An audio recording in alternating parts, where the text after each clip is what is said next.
دربار میں ایک اجنبی نوکری کی طلب کے لیے حاضر ہوا۔ قابلیت معلوم کی گئی تو کہا سیاسی ہوں۔ عربی میں سیاسی افہام و تفہیم سے مسئلے کے حل کرنے والے معاملہ فہم انسان کو کہتے ہیں۔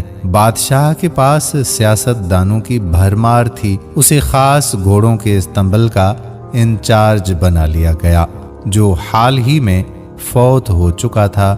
اس کی چارج اس شخص کو دی گئی۔ چند دن بعد بادشاہ نے اس سے اپنے سب سے مہنگے اور سب سے عزیز ترین گھوڑے کے متعلق دریافت کیا۔ اس نے کہا بادشاہ سلامت، یہ نسلی نہیں ہے۔ بادشاہ کو بڑا تعجب ہوا۔ اس نے جنگل سے سائز کو بلا کر دریافت کیا۔ اس نے بتایا کہ گھوڑا نسلی ہے لیکن اس کی پیدائش پر اس کی ماں مر گئی تھی۔ یہ ایک گائے کا دودھ پی کر اس کے ساتھ پلا ہے۔ مسئول کو بلایا گیا۔ تم کو کیسے پتا چلا کہ یہ اصیل نہیں ہے؟ اس نے کہا جب یہ گھاس کھاتا ہے تو گایوں کی طرح سر نیچے کر کے کھاتا ہے، جبکہ نسلی گھوڑا گھاس منہ میں لے کر سر اٹھا لیتا ہے۔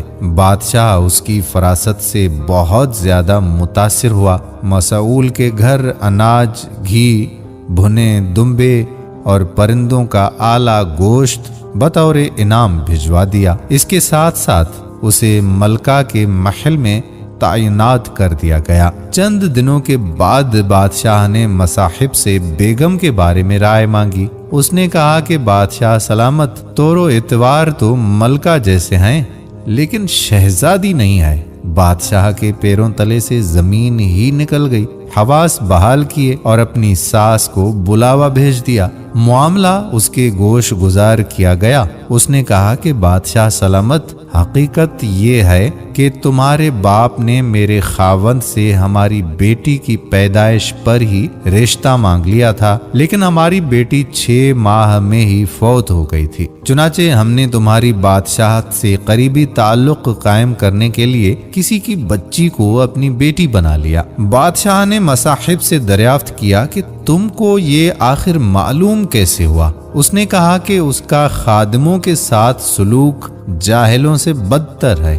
بادشاہ اس کی فراست سے خاصا متاثر ہوا۔ بہت سارا اناج، بھیڑ بکریاں بطور انعام اس کے گھر بھجوا دیے، ساتھ ہی اسے اپنے دربار میں متعین کر دیا۔ کچھ وقت گزرا، مصاحب کو بلایا، اپنے بارے میں دریافت کیا۔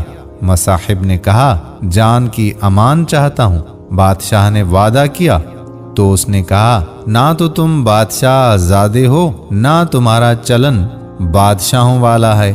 بادشاہ کو تاؤ آیا مگر جان کی امان پہلے دے چکا تھا۔ سیدھا والدہ کے محل میں پہنچا۔ والدہ نے کہا یہ سچ ہے، تم ایک چرواہے کے بیٹے ہو۔ ہماری اولاد نہیں تھی تو ہم نے تمہیں لے کر پالا پوسا۔ بادشاہ نے مصاحب کو بلایا، پوچھا بتا تجھے کیسے علم ہوا؟ اس نے کہا کہ بادشاہ جب کسی کو انعام و اکرام دیا کرتے ہیں تو ہیرے، موتی، جواہرات کی شکل میں دیتے ہیں، لیکن آپ بھیڑ بکریاں، کھانے پینے کی چیزیں عنایت کرتے ہیں۔ یہ اسلوب بادشاہ زادے کا نہیں ہو سکتا، کسی چرواہے کے بیٹے کا ہی ہو سکتا ہے۔ تو دوستو، عادتیں نسلوں کا پتہ دیتی ہیں۔ عادات، اخلاق اور طرز عمل خون اور نسل دونوں کی پہچان کرا دیتے ہیں۔